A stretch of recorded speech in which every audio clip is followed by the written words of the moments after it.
You're just starting this video, but my day at the Magic Kingdom is coming to an end. Was I disappointed like I kind of thought I would be? Or was it a pleasantly surprising good day? You'll have to watch to find out in this episode of Corbin's Coasters and More.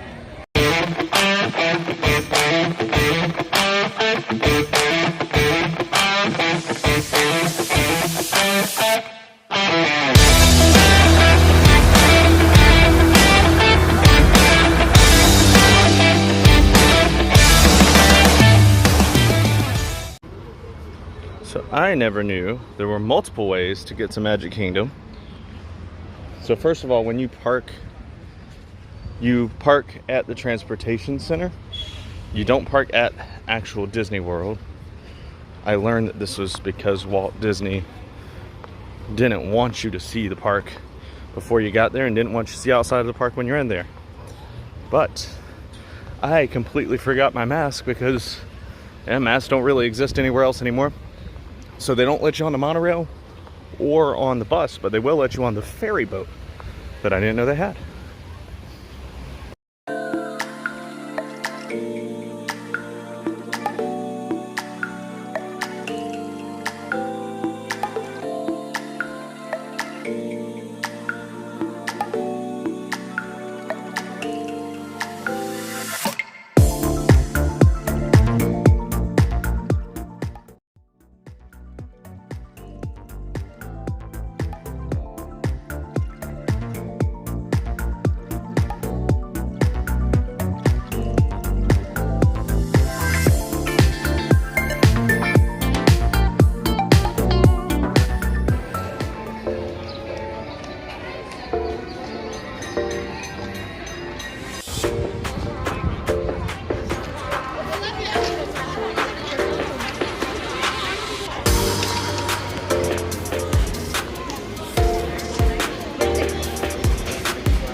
The entrance to Splash Mountain right now says 65 minutes. Let's see what it actually ends up being.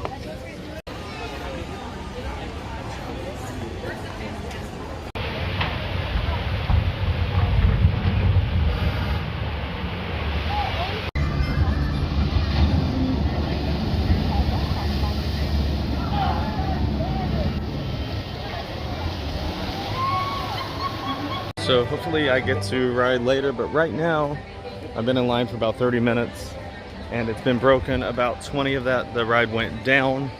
So I still had probably 40 minutes to wait, and this cloud overhead says that the ride is gonna be shut down for weather within that time as well. So I'm gonna go ride something inside before that weather gets here. Woohoo!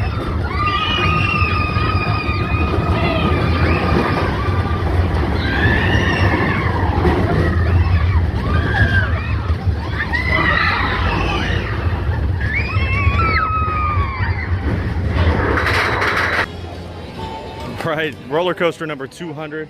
It's Big Thunder Mountain, and it was better than I expected it to be. I would say more than just a kiddie coaster, it's a pretty decent family ride.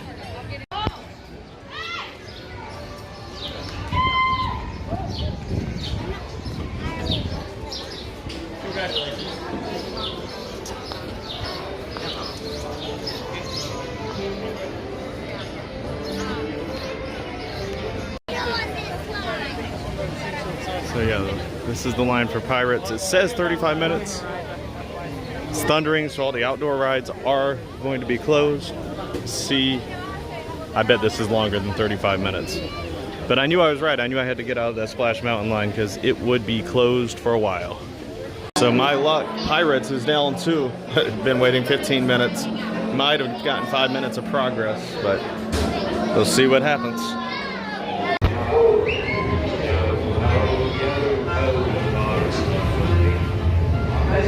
It ended up only being 27 minutes, even with a breakdown. So it's almost like they knew it was coming. But let's see if the outdoor rides are open back up. If they are, 7 Dwarfs Mine Train seems like a good idea. But that cloud says maybe not. This is something I feel like discussing. Yes, you may get slightly wet, but especially if you sit in the middle of the boat, you're not going to get soaked on this ride. Your butt's not even gonna get wet. It's just, you get some like mist from the waterfalls. Even on the, and there is like a little drop, which I didn't know about, but I mean, it's like a 10-foot drop. Anybody can ride this ride. It is actually a really fun ride. So yeah, Jungle Cruise would have been probably my next choice. But guess what?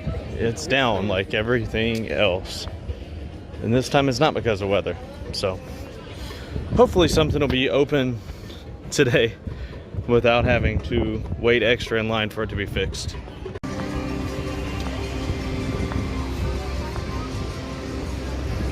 If you were wondering, the Monsters Inc. laugh floor, still closed. So it's interesting to me how similar the atmosphere is here in Tomorrowland to Epcot. Like, you could have fooled me and told me I was in Future World of Epcot.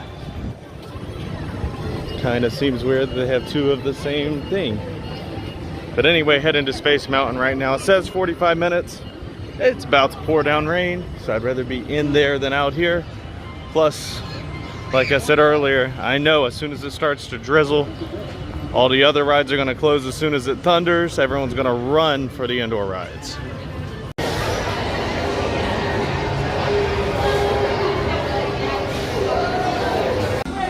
So just got off of Space Mountain. Today I learned that the Space Mountain at Disneyland and the Space Mountain at Disney World are 2 completely different rides, not even the same ride system. This was unlike anything I have ever been on, and I'm pretty sure it's the top 50. Better than Big Thunder Mountain for sure.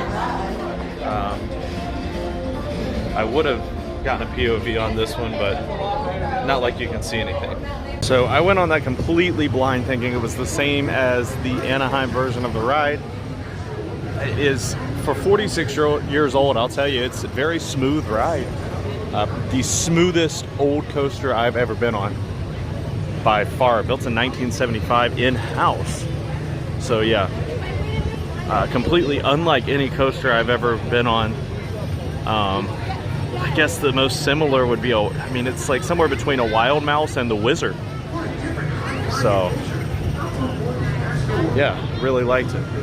I am at Tomorrowland Terrace, and they have this trio platter, which has shrimp, chicken nuggets, fish, and hush puppies with fries. And $13.99, it's not that bad, especially for Disney. While the food may not be amazing, it was actually really pretty good. I'd say high quality. Everything tasted fresh. I'm sure it was frozen, but it didn't have that freeze or burn taste that sometimes you get from fast food. So I'd say all in all, this is one of the best places to eat, especially because there was no wait for the mobile order. Every time slot was available, which is kind of hard to find. Next up, Space Ranger Spin. It says 35 minutes. And Space Mountain ended up being 32. It said 45, so maybe this one will be short too.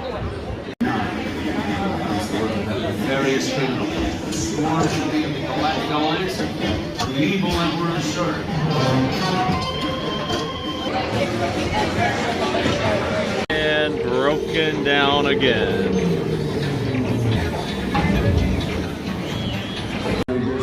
Yeah, pretty pathetic.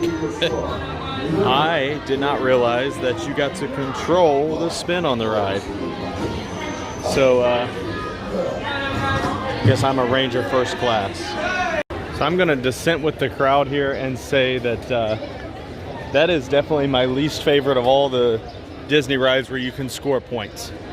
Definitely not as good as Smuggler's Run.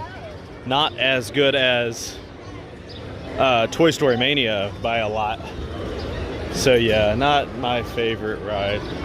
It's fun, but yeah, on to a classic.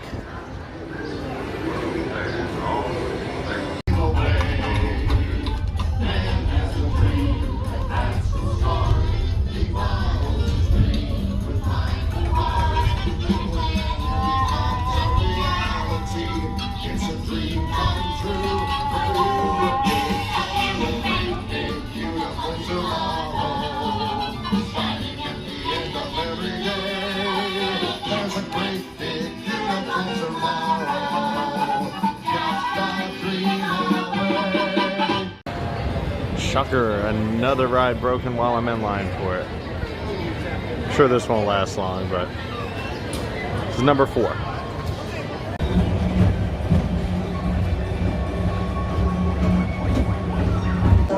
Progress City was the inspiration for Epcot, and many of its forward-thinking ideas have been realized throughout Walt Disney World.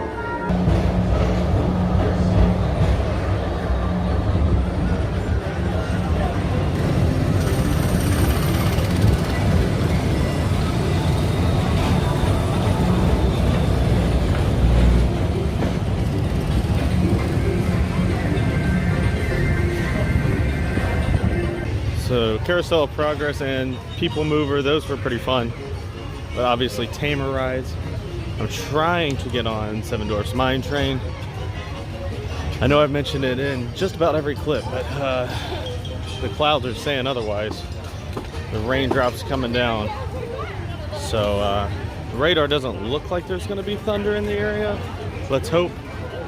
I might do Peter Pan first, though. We'll see. And Winnie the Pooh, temporarily down. Shocker. Now this is the first land that's really reminded me of Disneyland in California. The Fantasyland looks pretty much identical, although there's not as many rides here.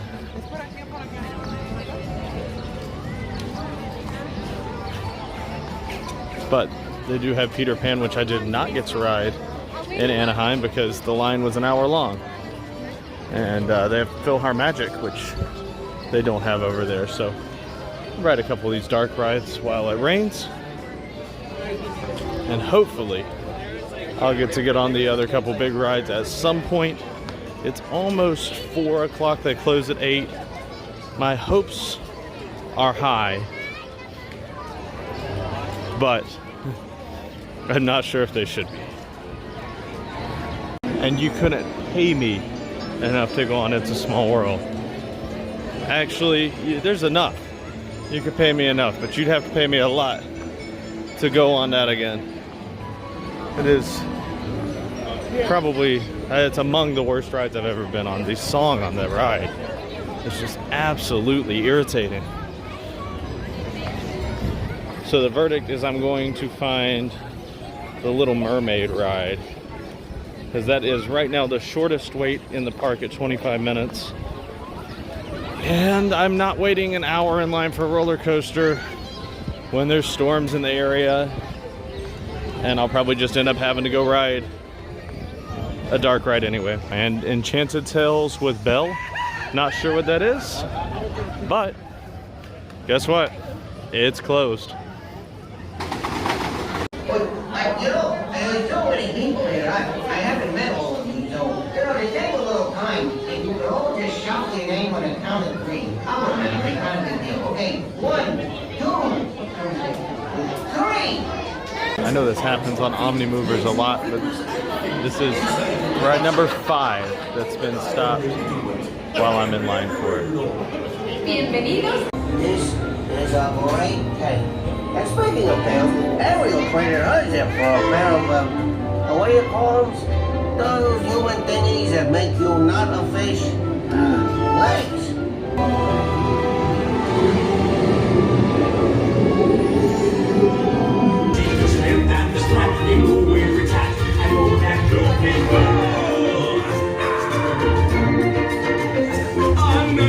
What's this? You've come to a stop. Maybe it's that sea witch. Listen to me. Stay seated in your clamshell while I get to the bottom of this.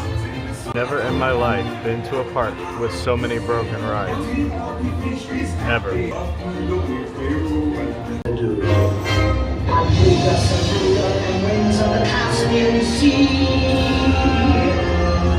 Brings us last sight to set max laryngitis, now virtue to me.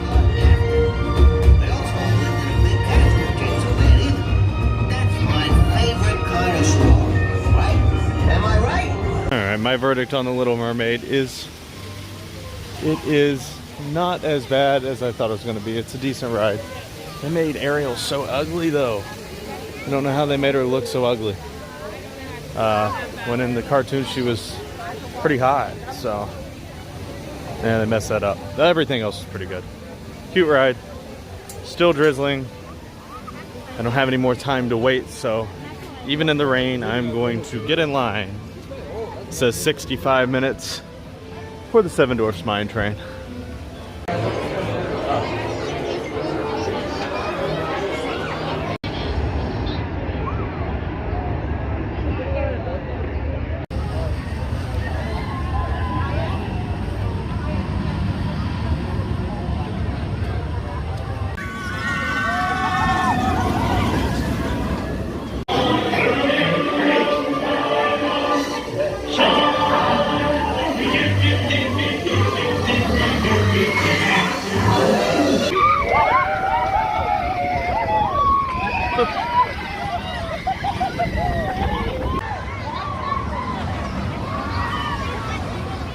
So the mine train was fun, but man, is it a short ride.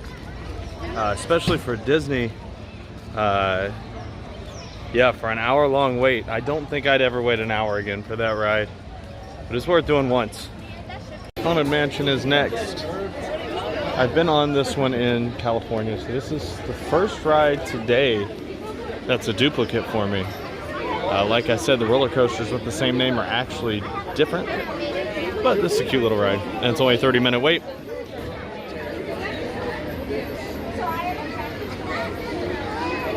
Betrays an aura of foreboding, almost as though you sense a disquieting metamorphosis. Is this haunted room actually stretching, or is it your imagination? And consider this dismaying observation. This chamber has no windows and no doors. Which offers you this chilling challenge to find a way out.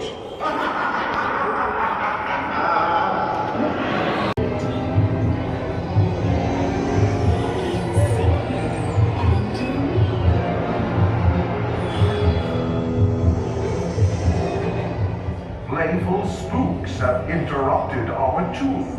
Please remain seated in your doom buggy. We will proceed in just a moment. And close your eyes, don't try to hide.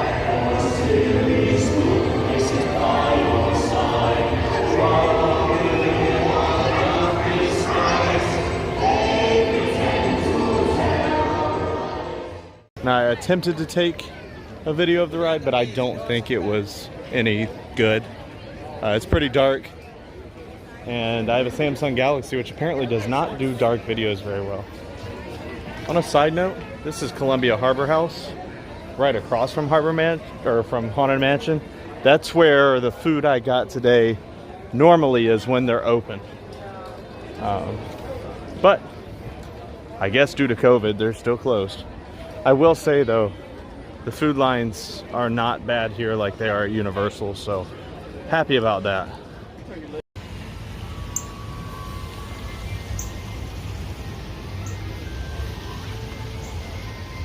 Due to wait times, Splash Mountain did finally open back up, and it's a 60-minute wait.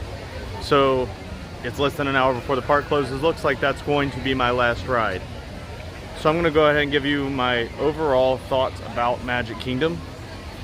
I think that Magic Kingdom is a fun park. There's actually a lot to do here for all ages, which I thought it was going to be more like Disneyland, and I went there before they had Star Wars, so I thought it was going to be more of a giant kiddie world.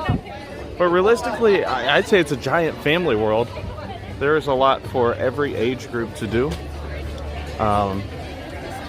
I would say it's actually not as little kid friendly as some of the other Disney parks like Animal Kingdom. Like Big Thunder Mountain has a height limit. Splash Mountain is scary. The mine train, I mean, Big Thunder Mountain, you're out of the seat there's a lot of good airtime, and I only got 2 front and mid train rides. I didn't even get a rear ride. So it was actually a pretty thrilling coaster, not even just for a family coaster. And Space Mountain is an adult coaster, I would say, that's kid friendly, with the most comfortable seats ever invented, just by the way. But I would come back here for sure. But man, I hope it's not like this all the time where everything is broken all day long. I really didn't get on as much as I wanted to because I wanted to re-ride on Space Mountain for one. I wanted to ride Barnstormer, the kiddie coaster, just to have the credit. The staff is as friendly as everyone says they are. The park is clean. And one thing that kind of surprised me, now last time I came here I was a child, it was 20 years ago. Obviously as a kid everything's amazing, but the theming here is nothing special. Like all the other Disney parks have really special theming. The Universal parks have amazing theming. And yeah, it's well themed. I mean, you can see right around here in Frontierland, I mean, you can tell what land you're in. But it's nothing immersive. You know, there's not character actors or anything throughout. I mean, it's not even as interactive as, say, Knott's Berry Farm on their western area. Even Cedar Point's western area at least has artisans and stuff. So I think they kind of need one new land here, which they're getting the TRON coaster, which you can see footage of in my PeopleMover POV. Also, thanks to Disney's apparent lack of safety measures, you can view a couple of my POVs. I did one of Big Thunder Mountain. I did one of the Seven Dwarfs Mine Train. And I tried on a couple dark rides. We'll see how they come out. But they are really difficult to film. So it looks like everything's going smooth on Splash Mountain finally. I really didn't want this to be my last ride because I don't want to drive home wet. But looks like that's what's going to happen. My phone's about to die though. And I'm going to leave you with that. Thanks for watching Corbin's Coasters and More.